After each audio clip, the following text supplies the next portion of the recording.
Hello guys, मैं हूं मयंक और आप सभी का हार्दिक स्वागत करता हूं अपने यूट्यूब चैनल प्रोफेसर डायरी पर। यहां पर हम बुस्मैन जनजाति के बारे में पढ़ेंगे। ये जो हमारा वीडियो सीरीज चल रहा है, इसमें हम सारी जनजातियां जो आपके मानव भूगोल के इस यूनिट 7 में दे रखी हैं, उन सभी जनजातियों के बारे में स्टडी कर रहे हैं। इससे पहले जो वीडियो आए हैं उसमें एस्किमो जनजाति के बारे में हम पढ़ चुके हैं। खिरकी जनजाति के बारे में थ्योरी और सारे क्वेश्चंस को डिस्कस कर चुके हैं। इसी प्रकार से ये हमारा तीसरा वीडियो है विश्व की जनजातियों के ऊपर, जिसमें हम बुस्मैन जनजाति के थ्योरी और जितने भी प्रीवियस ईयर क्वेश्चंस हैं उन सबको स्टडी करेंगे। ठीक है। अगर आपको वीडियो पसंद आए, बहुत ही छोटा वीडियो रहने वाला है, अगर वीडियो पसंद आए तो प्लीज़ चैनल को सब्सक्राइब करिएगा, वीडियो को लाइक और अधिक से अधिक संख्या में शेयर करिएगा। तो चलिए बिना देरी के स्टार्ट करते हैं। बुस्मैन जनजाति की अगर हम बात करें तो इनका हैबिटाट यानी इनका जो निवास क्षेत्र है वो दक्षिण अफ्रीका, नामीबिया और बोट्सवाना वाले रीजन में है और मेनली ये कालाहारी मरुस्थल में पाए जाते हैं।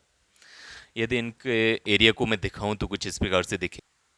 ये आपका कालाहारी का मरुस्थल है, जिसके आसपास की कंट्री आप साउथ अफ्रीका देख रहे हैं। ठीक है। यहाँ पे आप नामिबिया देख रहे हैं, इधर आप बोट्सवाना का रीजन देख रहे हैं। ठीक है। और साथ में आप जिम्बाब्वे, ये पड़ोसी जो भी आप देश देखें हो तो जिम्बाब्वे, मोजाम्बिक, लिशोतो। ठीक है। यानी मेनली जो इनका रीजन है वो नामिबिया, बोट्सवाना और साउथ अफ्रीका वाला जो रीजन है, यहाँ पर कालाहारी मरुस्थल है जिसमें ये बुस्मैन जनजाति निवास करती है। ठीक है। लेकिन ये पहले ये बसूटो लैंड, नेटाल, दक्षिणी रोडेशिया, पूर्वी टंगानिका यानी पूर्वी अफ्रीका तक फैले हुए थे। यानी ये जनजाति बहुत बड़े विस्तृत एरिया पर निवास करती थी। लेकिन समय के साथ साथ जो आसपास के रीजन में और भी जो जनजातियां, जिसमें बंटू ट्राइब्स आपको देखने को मिलेगी, या हॉट एंड टॉन्ट, या जो भी और नीग्रो प्रजातियां हैं जो मेनली कृषक हैं यानी एग्रीकल्चर से जुड़े हुए हैं, उन लोगों ने बुस्मैन के एरिया को एंक्रोच करना स्टार्ट किया। यानी इनके एरिया पे आधिपत्य करना स्टार्ट किया और बुस्मैन जनजाति बहुत ही छोटे से एरिया में सिमट के रह गई। ठीक है। और इनके एरिया को मेनली बचवाना लैंड कहा जाता है। ठीक है। जो इनका एरिया है बुस्मैन जनजाति का, वो आपका 18 डिग्री दक्षिणी अक्षांश से 24 डिग्री दक्षिणी अक्षांश तक देखने को मिलेगा और इनका जो रीजन है वो बचवाना लैंड में स्थित है। ठीक है। अगर यहाँ की नदियों की बात करें तो आसपास की जो नदियाँ हैं वो आपको लिम्पोपो नदी देखने को मिलेगी, जो मकर रेखा को 2 बार कट करती है। कुछ अब 2-3 रिवर्स का नाम ध्यान रखेंगे, जैसे लिम्पोपो नदी है, ये मकर रेखा को 2 बार कट करती है। यानी ट्रॉपिको कैप्रिकॉर्न को 2 बार कट करने वाली कोई रिवर है तो वो रिवर लिम्पोपो है। ठीक है। इसी प्रकार से माही रिवर जो इंडिया में है वो आपकी कर्क रेखा को 2 बार कट करती है। इसी प्रकार से कॉन्गो रिवर आपकी बुस्वत रेखा को 2 बार कट करती है। ठीक है। तो ये कई बार ऐसे क्वेश्चन आ चुके हैं, तो आप ये ध्यान रखेंगे। लिम्पोपो रिवर, माही रिवर और आपकी कॉन्गो रिवर। यहाँ की जो यहाँ का जो रीजन है बुस्मैन जनजाति के आसपास का रीजन है, तो वहाँ पे लिम्पोपो रिवर पाई जाती है। यहाँ पे नगामी झील है, नासोब रिवर है। ठीक है। ओकांगो रिवर है। तो इनके दलदली एरिया में ये लोग निवास करते हैं। तो इसका अगर हम एरिया डिसाइड, यदि हम इनके रीजन का मैप बनाएं तो कुछ इस प्रकार से आपको देखने को मिलेगा। अगर ऊपर की तरफ यानी नॉर्थ की तरफ रिवर ओकांगो देखने को मिलेगी, वहीं पर आपकी रिवर लेक नगामी है यानी नगामी झील देखने को मिलेगी। आप ईस्ट की तरफ रिवर लिम्पोपो है जो ईस्ट से आपकी बेस्ट यानी यहाँ पर एक बार कैप्रिकॉर्न को कट करती है और दूसरी बार यहाँ पर कट करती है। यानी 2 बार मकर रेखा, ये जो मकर रेखा है कालाहारी मरुस्थल से बीच से गुजर रही है, उसको 2 बार कट करने वाली रिवर है रिवर लिम्पोपो। ठीक है। तो बीच में आपका कालाहारी का मरुस्थल है, यहाँ पर ये लोग निवास करते हैं। तो ये इनके रीजन का मैप है। तो ये हुआ है आपका इनका रीजन, यानी इनका रीजन की फिजिकल मैप क्या है। अगर हम इनके क्लाइमेट की बात करें यानी यहाँ की जलवायु किस प्रकार की है, तो क्योंकि ये कालाहारी मरुस्थल है तो इस मरुस्थल की जलवायु आपकी ऊष्ण मरुस्थली टाइप की है, यानी हॉट डिजर्ट टाइप की आपकी जलवायु है। तापमान वर्ष भर प्राय ऊंचा ही रहता है परंतु रात्रि ठंडी हो जाती है। किसी भी मरुस्थल की एक क्राइटेरिया होती है कि जो एनुअल टेम्परेचर रेंज है वो बहुत ज़्यादा वेरी करेगा। यानी दिन के समय टेम्परेचर बहुत अधिक रहेगा, जबकि रात्रि के समय टेम्परेचर बहुत कम हो जाएगा। ठीक है। यानी जो तापांतर है, दैनिक तापांतर है, वो बहुत अधिक रहता है किसी भी मरुस्थल में। तो वो यहाँ पर भी उसी प्रकार का एक करेक्टरिस्टिक यहाँ पर भी है। ठीक है। सबसे अधिक गर्म महीना यहाँ का जनवरी का रहेगा। ठीक है। अब जनवरी का गर्म महीना क्यों है, क्योंकि ये दक्षिणी गोलार्ध में स्थित है। कालाहारी का जो मरुस्थल है आपका दक्षिणी गोलार्ध में, इसलिए यहाँ का जनवरी में आपका सबसे अधिक गर्मी देखने को मिलेगी। जबकि यहाँ का जो सबसे अधिक ठंडा महीना रहेगा वो जुलाई का रहेगा। ठीक है। यहाँ सबसे अधिक जो गर्म महीना रहता है जनवरी का, वहाँ जो टेम्परेचर रहता है वो लगभग औसतन लगभग 30 से 33 के बीच में रहेगा। 30 डिग्री सेल्सियस से 33 डिग्री सेल्सियस के बीच में। जबकि यहाँ सबसे ठंडा महीना जुलाई का है, जिसका औसत तापमान 22 डिग्री सेल्सियस के आसपास रहेगा। ठीक है। अगर हम इनकी वार्षिक वर्षा की बात करें तो वार्षिक वर्षा लगभग 50 सेंटीमीटर से 85 सेंटीमीटर, यानी एनुअली रेनफॉल 50 से 85, यानी बहुत कम है। ठीक है। और ये जो वर्षा होता है वो केवल 3 महीनों में होती है, दिसंबर से फरवरी के बीच में। बाकी जो 9 महीने हैं वहाँ पर किसी भी प्रकार की बारिश नहीं रहती। इसी प्रकार से यहाँ पे मरुस्थली टाइप की वेजिटेशन, यानी जो भी आपकी वनस्पति है वो मरुस्थली प्रकार की वनस्पति पाई जाती है, जिसमें बबूल, कीकर, कुछ थोड़े बहुत फलदार वृक्ष भी होते हैं। ठीक है। प्राकृतिक वनस्पति में वर्षाकालीन घास, यानी जो 2-3 महीने होते हैं आपके दिसंबर से फरवरी तक, वहाँ पर घास उगाती है, क्योंकि यहाँ प्रेसिपिटेशन हो जाता है थोड़ा बहुत। ठीक है। और बरस भर आपकी कांटेदार झाड़ियाँ देखने को मिलेंगी। ठीक है। यहाँ पर जो आपने रिवर देखी, जैसे रिवर ओकांगो, रिवर आपकी लिम्पोपो, इन सब नदियों में बहुत कम जल रहेगा, क्योंकि ये मरुस्थलीय प्रकार की जलवायु है। ठीक है। और यहाँ पर खारे पानी की झीलें होती हैं, जैसे आपने लेक नगामी को देखा। ये खारे खारे पानी की झीलें हैं जिन्हें प्लाया कहा जाता है। ठीक है। इसके साथ साथ इन झीलों में जो खारे पानी की झीलें होती हैं जिन्हें प्लायस कहा जाता है, इसके साथ साथ नमकीन तालों को भी देखेंगे, यानी जो गड्ढों या जो एक पॉन्ड टाइप का जो तालाब होता है वो सॉल्टी, उसमें वाटर भरा होता है, जिनको सॉल्ट पैन्स कहा जाता है। ठीक है। जिनमें वर्षा काल में इनमें जल भर जाता है और मेनली सॉल्टी होता है। ठीक है। तो ये सॉल्ट पैन्स होते हैं। जल सूखने पर इनकी तली में नमक की पपड़ियाँ रह जाती हैं। कालाहारी में पीने के जल का बहुत अधिक अभाव रहता है। ठीक है। तो ये हाँ, यहाँ ये इस रीजन की पूरी करेक्टरिस्टिक्स हो गई। ठीक है। अगर हम इनके आखेट के जंतुओं का देखें कि ये मेनली आखेटक हैं, कृषि से इनका कोई संबंध नहीं है। तो आखेट के इनके जंतु, यानी कौन कौन से जंतुओं का ये लोग शिकार करते हैं। कालाहारी में आखेट के जंतु बड़ी संख्या में रहते हैं। ठीक है। क्योंकि ये मरुस्थल है तो यहाँ पर छोटे से लेकर बहुत बड़े जीव जंतु भी पाए जाएंगे। ओकांगो, यानी ओकांगो रिवर के दलदलों और नगामी झील के क्षेत्र में इनका बाहुल्य है। वर्षा काल के बाद सब जगह घास उत्पन्न हो जाती है, यानी नवंबर दिसंबर के रीजन में यहाँ पर घास उगाती है, जिसको खाने के लिए जो जंतु आते हैं, जैसे हिरन है, जंगली बकरी है, जंगली भेड़ है, कोदू, ब्लैसबोक, ऑरेक्स, जेम्सवॉक्स, गनू, ये सभी जीव जंतु हैं जो इन घासों को खाने आते हैं, जिनको बुशमैन लोग छिपकर इनका शिकार करते हैं। ठीक है। इन सभी जनजातियों के अलावा जैसे कुछ मांसाहारी पशु भी पाए जाते हैं यहाँ पे, जैसे शेर हैं, जरक है, जंगली कुत्ता है, भेड़िया हैं। इन सब का भी ये लोग शिकार करते हैं। ठीक है। छोटे जंतुओं में ये खरगोश, चूहे, चमगादड़, गिलहरी, इन सब का भी शिकार होते हैं। ये पक्षियों का भी शिकार करते हैं, जिनमें बतख, जलमुर्गी, गौरैया, ये सारे जीव जंतु हैं। इन सब के साथ साथ ये रेंगने वाले जंतु, कीड़े मकोड़े, दीमक, चींटी आदि का भी भोजन के रूप में प्रयुक्त किया जाता है। ठीक है। भोजन के रूप में इन सब का प्रयोग करते हैं, यानी खाने के लिए, क्योंकि ये मरुस्थलीय प्रदेश है, यहाँ पर पानी का भी अभाव है, आपका भोजन का भी अभाव है। तो इन सब परिस्थितियों के मद्देनज़र ये जितनी भी यहाँ पर खाने की जितने भी जीव जंतु हैं, पेड़ पौधे, पक्षी, उन सब का मेनली यूज करते हैं खाने के लिए। ठीक है। तो ये सर्वभक्षी लोग हैं। ठीक है। यानी ओमनीवोरस होते हैं। दीमक को यहाँ का, यानी बुशमैन का चावल कहा जाता है। ठीक है। यानी दीमक का ये जैसे चावल की तरह से प्रयोग करते हैं। ठीक है। तो भोजन में ये आर्केड के जंतुओं और पक्षियों से, मछलियों से ये भोजन प्राप्त करते हैं। कंदमूल फल का भी यूज करते हैं। ठीक है। फलों और शहतूओं का भी प्रयोग करते हैं। ठीक है। इसके साथ साथ ये बड़े चतुर शिकारी भी होते हैं, इनकी दृष्टि बड़ी तीव्र होती है। आखेट करना इनका पेशा है। ठीक है। तो और जो जीव जंतु अभी जो बताए हैं, इन सब का आखेट भी करते हैं। इन सब के साथ साथ यहाँ पर एक विशेष प्रकार का जंगली तरबूज पाया जाता है, यहाँ पर इसको तसामा कहा जाता है। ठीक है। जिसको ये लोग भोजन और पेय पदार्थ दोनों में प्रयोग करते हैं। ठीक है। यदि हम इनके सोशल स्ट्रक्चर की बात करें तो स्त्रियां जंगल में कंदमूल, बेर, कीड़े मकोड़े, इन सब चीज़ों को इकट्ठा करती रहती हैं। ठीक है। पीने का पानी भी ये लेके आती हैं। जबकि जो पुरुष लोग हैं वो मेनली शिकार करने, यानी आखेट करने के लिए जाते हैं। आखेट करने के लिए तीर कमान इन सब का प्रयोग करते हैं, और ये लोग जंतुओं की बोली की नकल करने में बड़े दक्ष होते हैं। ठीक है।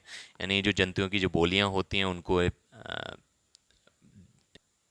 यानी किसी भी जंतुओं को बुलाने के लिए लोग जंतुओं की बोली को यानी उनकी भाषा को पहचानते हैं और उनको ही यानी जो जानवर हैं उनको अपने पास बुलाने के लिए उनका शिकार करने में उन सब की मदद करते हैं, इन सब की यानी उनकी बोलियों की भाषा की ये मदद लेते हैं। ठीक है। बुशमैन लोग जैसे पहले बताए ये लोग ओमनीवोरस होते हैं यानी सर्वभक्षी होते हैं। यदि हम इनके क्लॉथिंग यानी वस्त्र की बात करें तो वस्त्रों के लिए जो भी जीव जंतु होते हैं उनकी जो खाल होती है उसका मेनली प्रयोग करते हैं। ठीक है। यदि हम इनके झोंप आश्रय स्थल की बात करें तो आश्रय में ये मेनली पक्के मकान कभी नहीं बनाते क्योंकि ये परमानेंट सेटलमेंट, इनका मतलब परमानेंट सेटलमेंट नहीं होता, टेम्परेरी सेटलमेंट होता है। तो ये पक्के मकान वगैरह नहीं बनाते क्योंकि जंगल ये आपके मरुस्थलीय प्रदेशों में लोग रहते हैं। तो ये मेनली गुफाओं में, कम गहरे भू क्षेत्रों में, मेनली ये लोग झोंपड़ियों में रहते हैं। ठीक है। यानी इनका जो मेनली निवास स्थान है वो झोंपड़ियाँ होती हैं, लेकिन कहीं कहीं पर ये गुफाओं में और जो छोटे मोटे पिट्स होते हैं यानी गड्ढे होते हैं उनमें भी रहते हैं। ठीक है। इनकी जो जो झोपड़ियाँ होती हैं उनको सर्म कहा जाता है। ठीक है। जबकि जो 7-8 झोपड़ियाँ एक साथ इकट्ठी होकर जो छोटे मोटे गांव बन जाते हैं अल्पकालीन, उनको बर्फ कहा जाता है। ठीक है। कुछ इस तरह की झोपड़ियों में ये लोग निवास करते हैं, इनको सर्म कहा जाता है। ठीक है। यदि हम इनके शस्त्र और सज्जा की बात करें, वेपन्स इक्विपमेंट की बात करें, तो इन सब में ये तीर कमान का मेनली प्रयोग करते हैं। इसके साथ साथ फेंक कर मारने वाली लाठियों का प्रयोग करते हैं, चाकू, बर्छियाँ भी होती हैं इनके पास। भूमि खोदने के लिए लकड़ियों का प्रयोग करते हैं, कमान से लकड़ी रगड़ कर अग्नि उत्पन्न करते हैं। ठीक है। जिनको फायर स्टिक्स कहा जाता है, यानी आग जलाकर रखने के लिए ये फायर स्टिक्स यानी जो लकड़ियाँ होती हैं उनको आपस में रगड़ कर उनसे आग प्रज्वलित करते हैं। ठीक है। यदि हम इनकी सामाजिक व्यवस्था की बात करें तो बुशमैन लोगों की सामाजिक व्यवस्था अति साधारण आदिमकालीन की है, आदिमकालीन प्रकार की है। एक वर्ग में प्राय 20 व्यक्तियों में से भी कम होते हैं। ठीक है। बहुत ही छोटे छोटे समूह में लोग रहते हैं और जो 20 लोग रहते हैं, 20-25 जो भी लोग रहते हैं वो आपस में एक दूसरे से रिलेटेड होते हैं। ठीक है। ये लोग भूत प्रेतों में भी विश्वास रखते हैं। आर्केड में सफलता प्राप्त करने के लिए कुछ लोग जादू टोना का भी प्रयोग करते हैं। ठीक है। क्योंकि कोई भी जनजाति होगी जो मेल अधिकतर जो जनजातियाँ होती हैं या मोस्ट ऑफ द जितनी भी ट्राइब्स हैं वो अब कहीं ना कहीं प्रकृति पूजक होंगी। ठीक है। यानी प्रकृति के जितने भी चार्म्स हैं, जितने भी चमत्कार हैं, उन सबको ये भगवान ईश्वर का यानी प्रकृति का एक वरदान या अभिशाप मान के उनकी पूजा किया करते हैं। ठीक है। तो कहीं ना कहीं ये जादू टोना इन सब पे विश्वास रखनेंगे।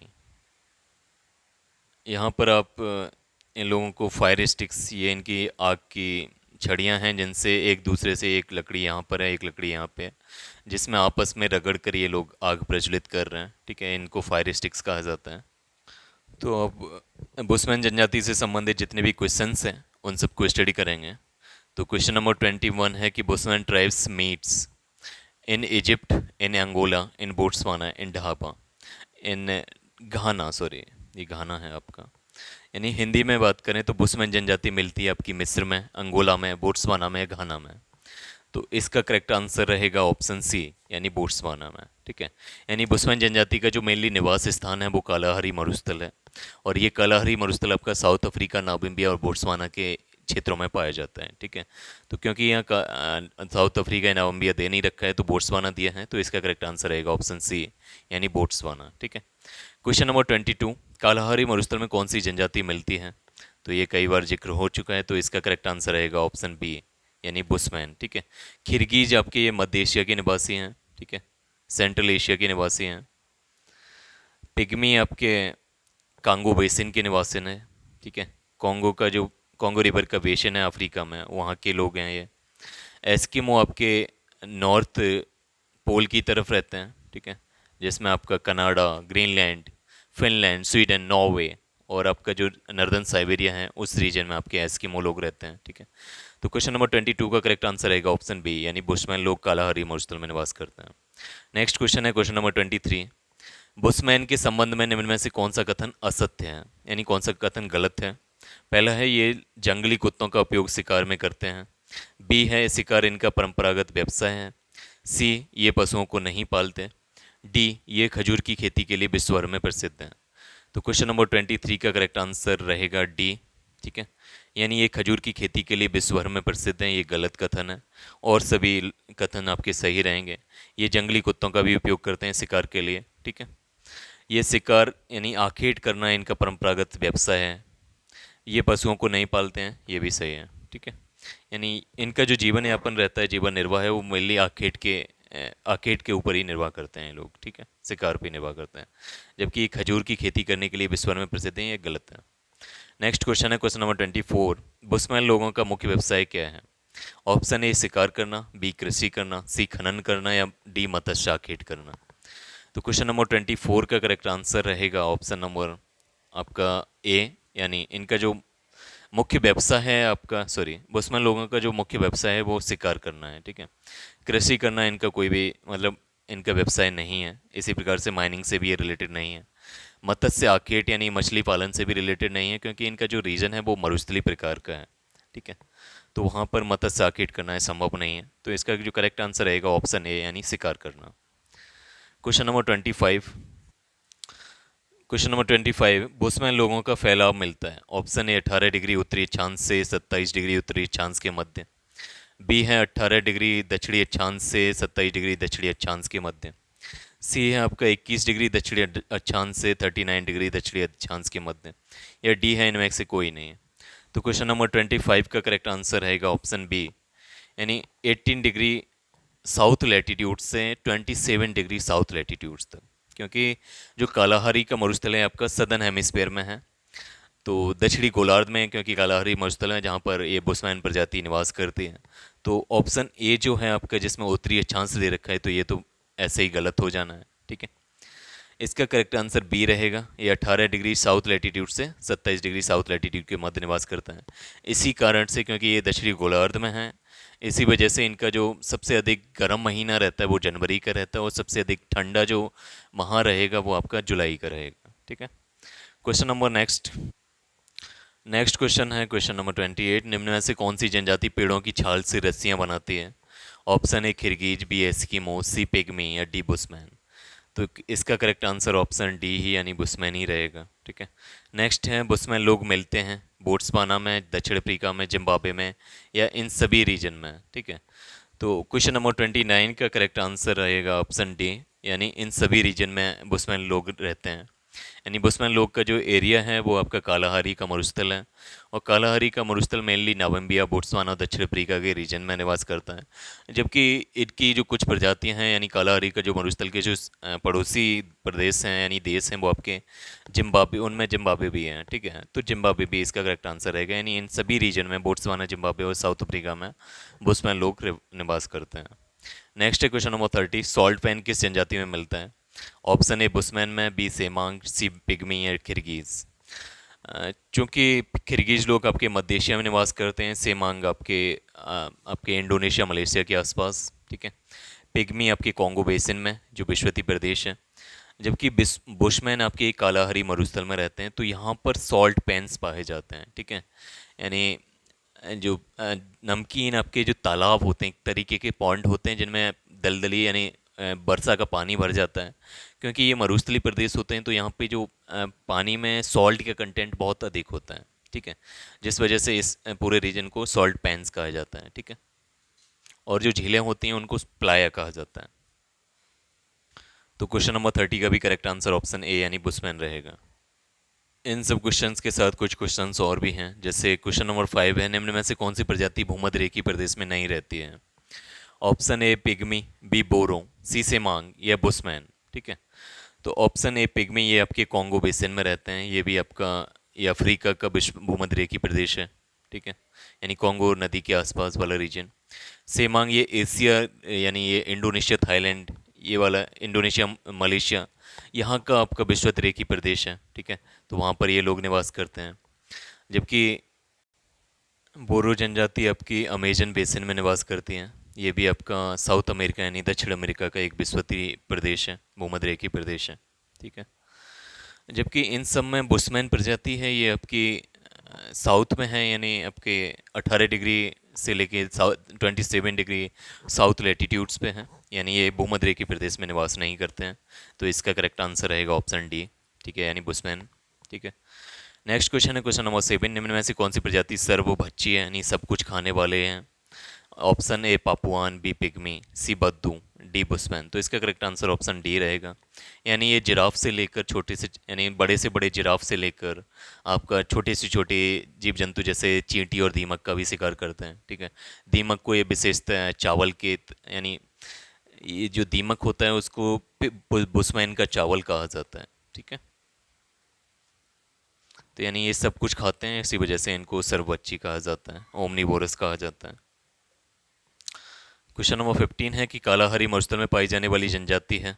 तो कालाहारी मरुस्थल में सीधा आप कई बार आपको रट गया होगा, कालाहारी मरुस्थल में बुशमैन पाई जाएगी। ठीक है, क्वेश्चन नंबर 16, बुशमैन जनजाति के गांव निम्नलिखित में से किस नाम से पुकारे जाते हैं? ऑप्शन ए डोबो, बी क्रॉल, सी आपका युर्त, या डी बर्फ। ठीक है, तो इनके जो गांव हैं, इनकी जो झोपड़ियां हैं उनको सर्म कहा जाता है। ठीक है, जबकि इनके जो 7-8 झोपड़ियाँ होती हैं एक जगह पे हैं, यानी बहुत छोटे छोटे गांव होते हैं और वो भी कुछ समय के लिए होते हैं, यानी अल्पकालीन गांव होते हैं जिनको बर्फ कहा जाता है। ठीक है, यानी इनके गांव का नाम बर्फ है, जबकि इनकी जो झोपड़ियाँ होती हैं उनको सर्म कहा जाता है। ठीक है, युर्त ये आपके खिरगीज जनजाति के गांव, यानी खिरगीज जनजाति का जो घर होता है उसको युर्त कहा जाता है। इसी तरीके से क्राल ये आपका मसाई जनजाति के घरों को कहा जाता है। ठीक है, नेक्स्ट क्वेश्चन है क्वेश्चन नंबर 20, बुशमैन किस मरुस्थल में पाए जाते हैं? तो इसका करेक्ट आंसर रहेगा ऑप्शन सी यानी कालाहारी मरुस्थल। नेक्स्ट क्वेश्चन है कि बुशमैन लोगों का प्रमुख व्यवसाय क्या है, यानी मेनली क्या ऑक्यूपेशन है इनका? तो इनका ऑक्यूपेशन मेनली शिकार करना है। ठीक है, ये मेनली आर्किटेक्ट हैं। नेक्स्ट क्वेश्चन है कि बुशमैन जनजाति में दीमक को क्या कहा जाता है? ऑप्शन ए बुशमैन का घर, बुशमैन का चावल, बुशमैन का दूध, या बुशमैन की भूमि। तो क्वेश्चन नंबर 42 का करेक्ट आंसर रहेगा ऑप्शन बी यानी बुशमैन का चावल। तो क्वेश्चन नंबर 42 का करेक्ट आंसर है यानी बुशमैन का चावल रहेगा, यानी दीमक को बुशमैन का चावल कहा जाता है। तो ये सभी क्वेश्चंस और थ्योरी के जितने भी फैक्ट्स थे वो सभी यहाँ पे आपने जाने इस वीडियो में। इसी प्रकार से सारे जितने भी और भी ट्राइब्स हैं, जनजाति हैं, जिसमें आपकी मसाई, ठीक है, कुछ मसाई जनजाति है, आपकी सेमांग, पिग्मीज, इन सब पे अभी वीडियो आएंगे। ठीक है, तो इन सभी वीडियो में बने रहिएगा। चलिए, शुक्रिया, धन्यवाद।